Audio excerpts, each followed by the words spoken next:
નમસ્કાર વિદ્યાર્થી મિત્રો, વીડી એજ્યુકેશન યુટ્યુબ ચેનલમાં તમારું હાર્દિક સ્વાગત છે।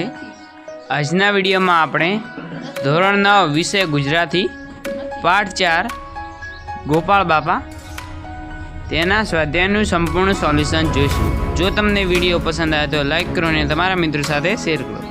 જો તમે ચેનલ પર નવા આવેલા હોય તો ચેનલને સબસ્ક્રાઈબ જરૂરથી કરી દેજો અને તેની સાથે સાથે જો તમારે સ્વાધ્યાય સોલ્યુશનની પીડીએફ જોઈતી હોય તો તમે અમારા સોશિયલ મીડિયા જેમ કે WhatsApp channel, WhatsApp group, Telegram group અને ઇન્સ્ટાગ્રામ તથા ફેસબુકમાં તમે જોડાઈ શકો છો। ત્યાંથી તમને સ્વાધ્યાય સોલ્યુશનની પીડીએફ મળી રહેશે। ચાલો હવે વિડીયોની શરૂઆત કરીએ।